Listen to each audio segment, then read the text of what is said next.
C'est haut un peu. Le Cabo Girao est l'une des falaises les plus hautes du monde.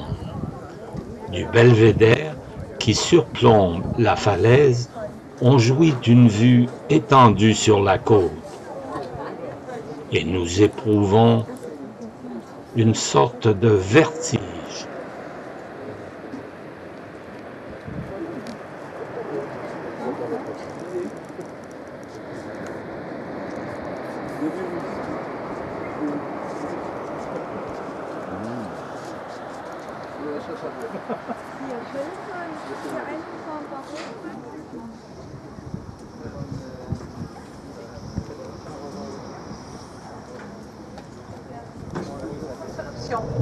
Et je peux même vous dire, à part des terrains que vous avez aperçus, il y en a d'autres le long de la côte.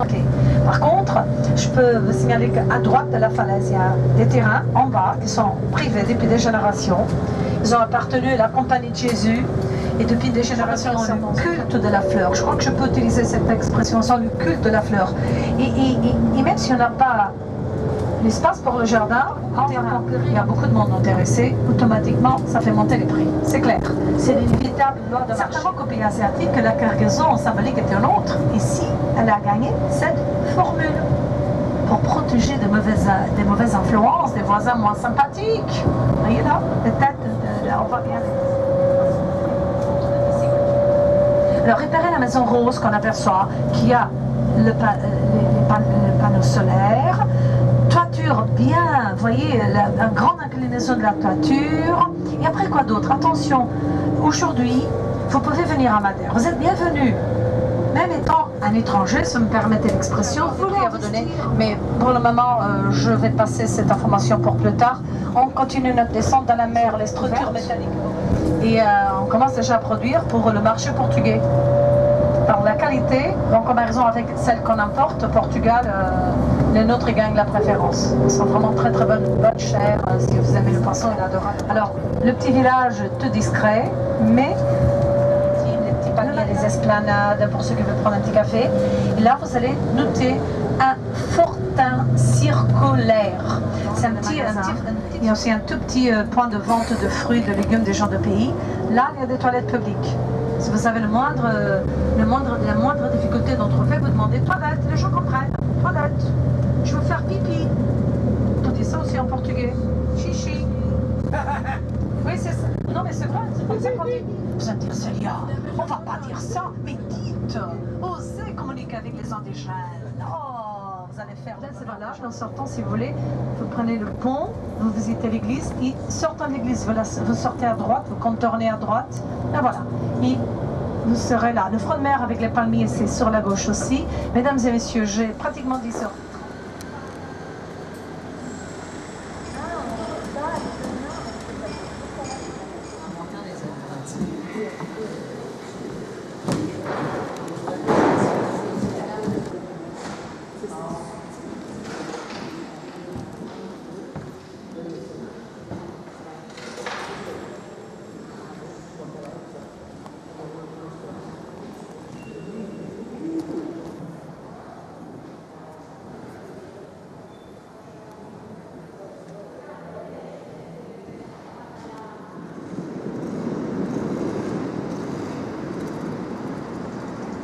Nous quittons Ribeiro Brava et la côte occidentale de Madère en direction de la côte atlantique et le pittoresque village de São Vicente.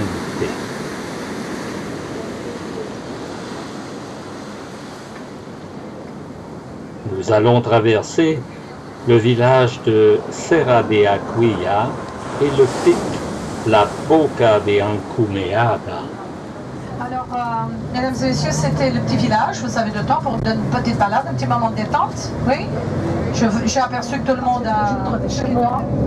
C'était une journée. Vous savez, le ciel était blanchâtre, avec une forte.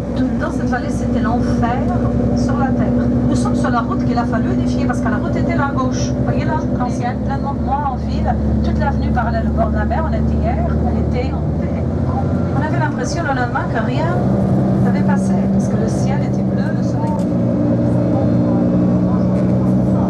Là, je reviens avec l'altitude moyenne la plus élevée. C'est pour cette raison qu'on monte, on descend, on tourne tout le temps, on arrive à la fin de la journée, on croit qu'on a fait énormément de kilomètres, quand en réalité on ne fait pas autant que ça. C'est sur un petit territoire, en précision Madère fait 57 km de longueur par 22 de largeur, pas plus. À vol d'oiseau, finalement, à vol d'oiseau.